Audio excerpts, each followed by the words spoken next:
Relationship between molality and molarity, एक value दी हो और दूसरी कैसे निकालोगे। सॉल्वेंट का मास W और W is equal to 1000 D minus molarity into molarity लिखा हुआ है। ये कैसे आया, ये आपके सामने कुछ लाइन लिखी हैं, ध्यान से देखिएगा। 1 लीटर सोल्यूशन अगर हम लेते हैं तो mass of 1 litre solution is equal to 1000 D। ये कहां से आया, density is equal to mass upon volume. अगर हम मान लेते हैं कि वॉल्यूम 1 लीटर है तो मास कितना हो जाएगा 1000 D ग्राम में, क्योंकि 1 लीटर को मिलीलीटर में बदलो तो 1000 हो जाएगा, ये 1000 D। Moles of solute is equal to molarity. अगर वॉल्यूम 1 लीटर है तो molarity is equal to mole upon volume से molarity is equal to mole हो जाएगा। Clear. Mass of solute molarity into molar mass, volume 1 हो गया तो मास का रिलेशन निकल आया। अब मास ऑफ द सॉल्वेंट अगर लिखना है हमको तो मास ऑफ द सॉल्वेंट क्या होगा, मास ऑफ सॉल्वेंट की जगह पे सॉल्यूशन का मास, ये हो गया सॉल्यूशन का मास 1000 D माइनस सॉल्यूट का मास। सॉल्वेंट का मास यही तो होगा, सॉल्यूशन का मास माइनस सॉल्यूट का मास। अब molarity is equal to molarity into 1000 upon 1000 D minus molarity into molar mass. ये आपका फाइनल फार्मूला निकल के आ गया। यहाँ पे number of moles of solute is equal to molarity इसलिए है, क्यों, क्योंकि यहाँ वॉल्यूम 1 है। अगर वॉल्यूम यूनिटी है, 1 लीटर है, तो फिर ये वैल्यू आपकी इक्वल हो जाती है। ठीक है। तो अब मोलैरिटी अगर हमको निकालना है, मोलैरिटी का फार्मूला आपको पता है, मास ऑफ द सोल्यूट, लेकिन कंडीशनल है 1 लीटर। मोलैरिटी का जो फार्मूला आप पढ़ते हो that is moles of solute upon weight of solvent in kilogram. तो सॉल्वेंट का वेट ये निकल के आया है, ये लिखा हुआ है, और सोल्यूट का ये लिखा है मोलैरिटी, ठीक है, इनटू 1000, क्योंकि वॉल्यूम मिलीलीटर में लिए थे, तब 1000 लग जाएगा। तो इस फार्मूले का यूज करके आप मोलैरिटी और मोलैरिटी से एक चीज निकाल सकते हो, एक गिवन है, दूसरी इजीली निकल आएगी। इसके बाद ये क्वेश्चन है, उसी पे बेस्ड देखिए, हमको मोलैरिटी दी है और मोलैरिटी कैलकुलेट करनी है। अभी फार्मूला आपको पीछे दिखाया कि हमको मोलैरिटी निकालना है, this is equal to molarity into 1000 upon 1000 density minus molarity into molar mass, into molar mass. अब हमको डेंसिटी गिवन है 1.4, मोलैरिटी गिवन है 1.2, कोई दिक्कत है कहीं, कुछ नहीं। H2SO4 का मोलर मास 98, तो ये आपकी मोलैरिटी यहाँ कितनी हो गई 1.2 into 1000 upon 1000 into 1.4 minus 1.2 into 98। सारी वैल्यूज तीसरी लाइन में आपका आंसर, सवाल खत्म। लेकिन अब सोचो, अगर ये रिलेशन हम पहले से प्रूव करके आपको नहीं दे रहे, अब हमको मोलैरिटी निकालना है। देखो कॉन्सेप्ट क्या कहता है, molarity is equal to moles of solute upon weight of solvent in kilogram. ये है मोलैरिटी। हमको डेंसिटी पता है और मोलैरिटी पता है। मोलैरिटी पता है, ना तो मोल पता है ना वॉल्यूम पता है। डेंसिटी पता है, ना तो मास पता है ना वॉल्यूम पता है। आप ढूंढते रहो, दो अननोन वैल्यू दोनों में, एक वैल्यू पता है, तो इस फार्मूले से आप सीधे क्वेश्चन पे आ जाएंगे आसानी से करते।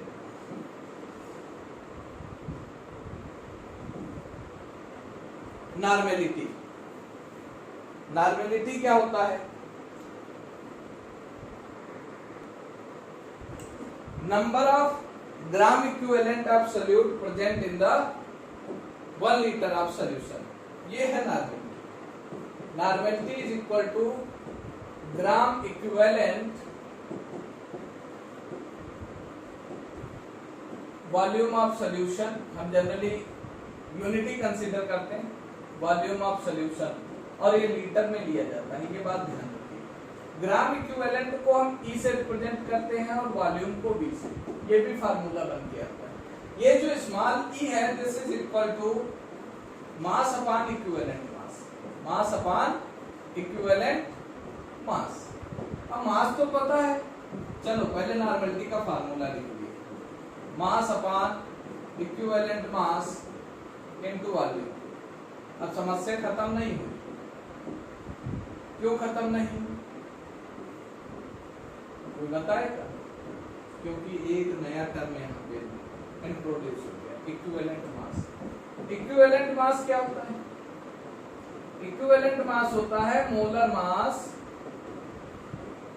अभी कहोगे फिर problem, equivalent factor. Molar mass तो पता है, सम ऑफ एटॉमिक मास, अभी इक्विवेलेंट फैक्टर, फिर एक नई चिड़िया आ गई।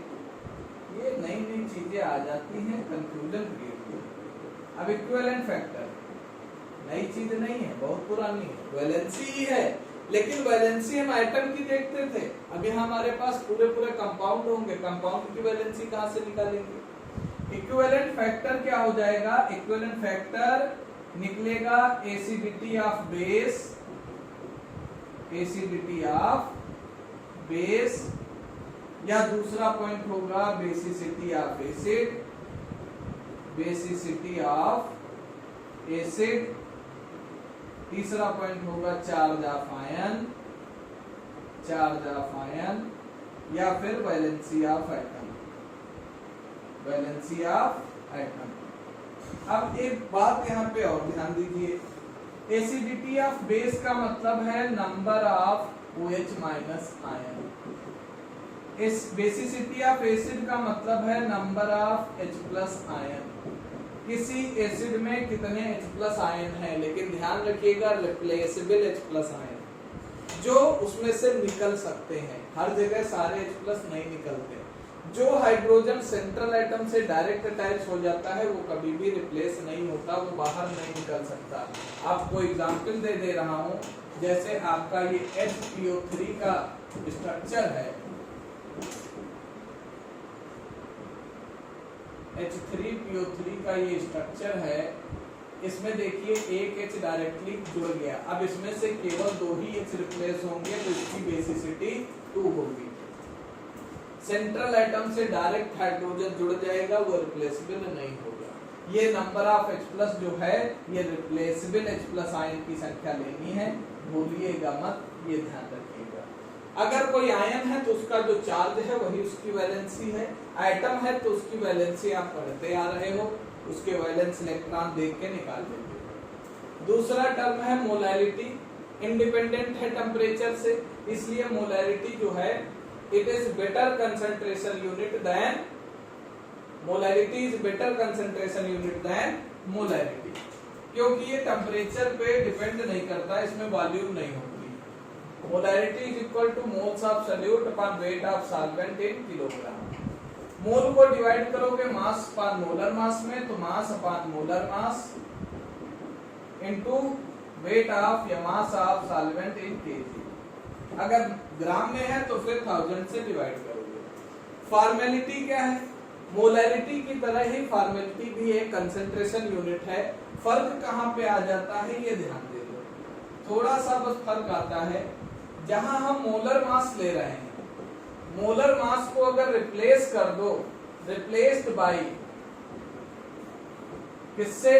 फार्मूला मास से, फार्मूला मास, तो फिर ये हो जाता है फॉर्मेलिटी। जैसे अभी आपने पढ़ा था एसोसिएशन और डिसोसिएशन, तो मोलर मास अगर हम CH3COOH का निकालते हैं तो ये 60 निकल के आता है, लेकिन ये डिसॉल्व होने पे एसोसिएट हो जाता है, 2 CH3COOH एक पास आ जाते हैं। उस केस में इसका जो फार्मूला मास निकलेगा वो 2 × 60 यानी कि 120, फार्मूला मास इसका 120 निकल के आएगा। ये बात ध्यान रखिएगा, केवल इतना चेंज कर दो तो मोलैरिटी किसमें कन्वर्ट हो जाती है? Formality. Only molar mass changes into formula mass. जहां फार्मूला मास कंसीडर किया जाएगा वहां मोलैरिटी किसमें हो जाएगी? फॉर्मेलिटी, क्योंकि ये फॉर्मेलिटी है इसीलिए इसका नाम भी फॉर्मेलिटी। जनरली हमें मोलर मास ही यूज करना है। ये आपके सामने लिखा है, ये टेम्परेचर पे डिपेंड नहीं करती। कंसंट्रेशन और स्ट्रेंथ ऑफ सॉल्यूशन मोलैरिटी से भी निकाला जा सकता है और नॉर्मेलिटी से भी निकालते हैं। फर्क क्या है, मोलैरिटी लेंगे तो मोलर मास लेंगे, नॉर्मेलिटी लेंगे तो इक्विवेलेंट मास लेंगे। मोलैरिटी लेंगे तो मोलर मास और नॉर्मेलिटी लेंगे तो इक्विवेलेंट मास। और इक्विवेलेंट मास क्या है ये आपको मैंने अभी पीछे बताया था। इसके बाद parts per million ppm, ppm is equal to होता है mass of solute upon mass of solution into 10⁻⁶। ये है ppm। और आपने पढ़ा था W%W, ये भी कुछ ऐसी डेफिनेशन थी, मास of solute upon mass of solution into 100। तो अगर इनको हम डिवाइड कर लेते हैं, ये ppm का फार्मूला पहले बता दिया, अब साथ में रिलेशन करके भी देख ले रहे हैं। तो यहाँ पे ये तो पूरी वैल्यू कैंसिल हो जाएगी, ये तो पूरी वैल्यू कैंसिल हो गई, यहाँ पे 2 जीरो कट जाएंगे तो ppm upon W% is equal to 10⁻⁴, यानी ppm is equal to W% into 10⁻⁴। इस पे बेस्ड आपके एक्सरसाइज में क्वेश्चन दिया, रिलेशन भी मिल गया। अच्छा यहीं पे थोड़ा सा और एक चीज है वो भी देख लो। जैसे ppm है इसी तरह से एक और टर्म आता है ppb, यानी पार्ट्स पर बिलियन। बिलियन की जगह पे क्या हो जाएगा, बिलियन। उसका फार्मूला कुछ ऐसे ही रहेगा, कोई चेंज नहीं, केवल पावर बदल जाएगी। मास of solute upon mass of solution into 10⁻⁹। केवल पावर बदल जाएगी, 10⁻⁹ हो जाएगी। Relation between molarity and normality अभी पढ़ा, नॉर्मेलिटी भी और मोलैरिटी भी। नॉर्मेलिटी क्या होता है, normality is equal to mass upon equivalent mass into volume, ये इक्वेशन 1। और मोलैरिटी इज इक्वल टू क्या होता है, mass upon molar mass into volume, equation 2। अगर इन दोनों इक्वेशन को हम डिवाइड कर दें n अपॉन m, तो ये क्या हो जाएगा, mass upon equivalent mass into volume multiply किया mass upon molar mass into volume, mass cancel volume cancel, तो बचा क्या, normality upon molarity is equal to molar mass upon equivalent mass. और ये molar mass upon equivalent mass क्या होता है, पीछे भी आपने निकाला था, molar mass upon equivalent factor is equal to equivalent mass. इस इक्वेशन से अगर देखें तो mass upon molar mass upon equivalent mass क्या हो जाएगा, इक्विवेलेंट फैक्टर। तो हम कह सकते हैं normality upon molarity is equal to equivalent factor. Factor से मल्टीप्लाई कर दो मोलैरिटी को तो बदल जाता है किसमें, नॉर्मेलिटी। ये भी आपका रिलेशन यूज होगा आपके पढ़ाई में। ये आपका आज का लास्ट टॉपिक एंड होने पे है। मोलैरिटी और मोलैरिटी में रिलेशन, कई फार्मूले पढ़े हैं जिनमें से हम मोलैरिटी और मोलैरिटी दोनों के फार्मूले से स्टार्ट करते हैं। मोलैरिटी का फार्मूला होता है moles of solute upon volume of solution, ठीक है। और मोलैरिटी का क्या है, moles of solute upon mass of solvent. यहां से ये सॉल्यूट का मास कैंसिल हो जाएगा, बचेगा क्या, मास of solvent upon volume of solution, ठीक है। डेंसिटी जो है उस सॉल्यूशन की क्या हो जाएगी, let the density of solution be d. D से डेंसिटी को डिनोट करते हैं, ठीक है, ग्राम पर मिलीलीटर में। उससे मास ऑफ सॉल्यूशन क्या निकलेगा, density is equal to mass upon volume होता है ना, तो यहां से मास हो जाएगा density into volume. Mass of solute क्या होगा, जो आपकी मोल्स होते हैं, मोल से अगर आप देखें तो मोल्स इज इक्वल टू क्या होता है, मास अपॉन मोलर मास। मास अपान मोलर मास। तो यहां से मास क्या हो जाएगा, मोल इंटू मोलर मास, ये लिखा हुआ है। अब सॉल्वेंट का अगर मास निकालना है तो हम जानते हैं सोल्यूशन में से सोल्यूट माइनस कर दो तो हमारा निकल के क्या आ जाता है, सॉल्वेंट, क्योंकि सोल्यूट प्लस सॉल्वेंट ही तो होता है सोल्यूशन। सोल्यूट प्लस सॉल्वेंट दोनों को ऐड कर दो तो ये बन जाता है सोल्यूशन। अब सोल्यूशन में से सोल्यूट माइनस कर लिया, हमारा सॉल्वेंट निकल आया। तो सॉल्यूशन का मास हमें V इंटू डी दिया है और सोल्यूट का N इंटू एम है। ठीक है, आगे बढ़ते हैं अगले पेज पे। यहाँ पे आप देखेंगे आपको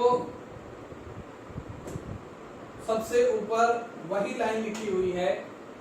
अब मोलैरिटी अपान मोलैरिटी, ये पीछे जो आपने देखा था वहां पे लिखा हुआ था मास of solvent, mass of solvent upon volume of solution. ये पहला फार्मूला बन के आया था। अब यहां से वॉल्यूम इनटू डेंसिटी, ये पिछली लाइन से आया वॉल्यूम। अब मोलैरिटी इज इक्वल टू क्या हो जाएगी, इस मोलैरिटी को ऊपर भेज दिया और एक काम हमने क्या किया, ये ध्यान से देखिए, मोलैरिटी को ये क्रॉस मल्टीप्लाई किया है। तो अब मोलैरिटी इनटू वॉल्यूम तो ऊपर चली गई और वॉल्यूम इनटू डेंसिटी मोल इनटू मोलर मास नीचे आ गया। अब इस पूरी इक्वेशन को हमने डिनोमिनेटर में भी v से डिवाइड किया और जो आपका न्यूमरेटर होता है दोनों में v से डिवीजन कर दिया। यहाँ v से डिवाइड किया, देखिए एक एक को करके दिखाते हैं। यहाँ पे v कैंसिल हो जाएगा v से v और यहाँ पे v से v कैंसिल हो जाएगा। ठीक है, तो फार्मूला बचेगा क्या, molarity upon density minus molarity into molar mass. ये सिंपल फार्मूला आपका बचेगा। केवल अगर हमें डेंसिटी दी जाए और मोलैरिटी पता हो तो भी हम मोलैरिटी निकाल सकते हैं। क्लियर।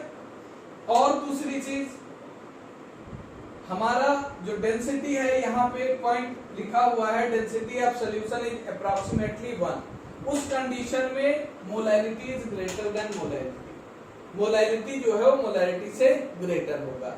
इस यूनिट का नाम आपने अब तक नहीं सुना था, डेमल। ये भी एक कंसंट्रेशन की यूनिट है।